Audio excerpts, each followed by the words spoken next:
संविधान तर्क बात करता है खेत प्रकाश, पूरे समाज के लिए खेत का बात है। वह कहता है कि भगवान कृष्ण के बारे में आपत्तिजनक बात कहता है।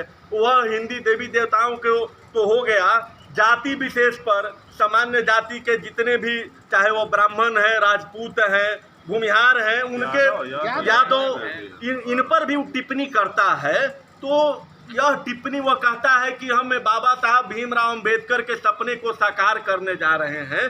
तो बाबा साहब, मैं आपके प्रेस कॉन्फ्रेंस के माध्यम से, आप सभी के न्यूज चैनल के माध्यम से यह प्रश्न चिन्ह खड़ा करना चाहता हूं कि बाबा साहब भीमराव अंबेडकर के लिखित संविधान में कौन सा ऐसा खंड वर्णित है जिसमें दिया गया है कि किसी जाति विशेष के ऊपर आप टिप्पणी करिए, किसी धर्म के ऊपर टिप्पणी करिए। अगर यह टिप्पणी करते हैं और ट्विटर, फेसबुक उनको नहीं रोकता है, इससे यह प्रमाणित होता है कि यह सरकार के द्वारा प्रायोजित अभियान है कि जाति विशेष को, हिंदू को आपस में लड़ा करके तोड़ो।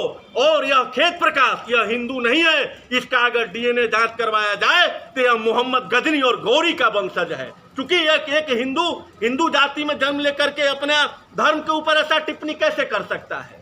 तो यह बाबा साहब भीमराव अंबेडकर के सपने को साकार करने का के लिए पत्रकारिता नहीं कर रहा है, बेकार करने के लिए पत्रकारिता कर रहा है। और जिस प्रकार से यह बाबा साहब भीमराव अंबेडकर का नाम लेकर के बोलता है, उससे यह लगता है कि आने वाले दिनों में बाबा साहेब भीमराव अंबेडकर का सरेआम हर चौक चौराहे पर पुतला दहन किया जाएगा, अगर इस प्रकार के पत्रकारिता करने से सरकार अगर नहीं रोकती है तो। एक पत्रकार अभी आपने नहीं कहा यूट्यूबर है, सोशल मीडिया पर बहुत वो अपने आप को बोलते हैं कि पत्रकार हैं। हाँ। उसके बाद आप जितने अभी जो संसद में सदस्य हैं, चाहे चिराग पासवान जी का बात कर लें या अन्य जो इनके पक्ष में चिट्ठी लिखे हैं, उन्होंने लिखा है कि दलित पत्रकार के ऊपर हमला करने का प्रयास। भाई कहाँ हमला हुआ है, उसका एविडेंस तो दो।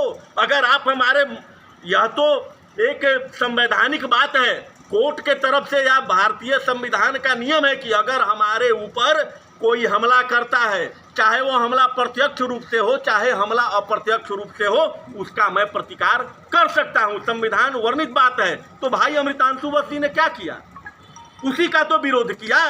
वो क्या जान रहे थे कि ये कौन जाति का है। जिस दिन अमृतांशु वश जी ने खेत प्रकाश का विरोध किया, उस दिन तो अमृतांशु वश जी यह भी नहीं जान रहे थे कि यह जो खेत प्रकाश है किस जाति का है।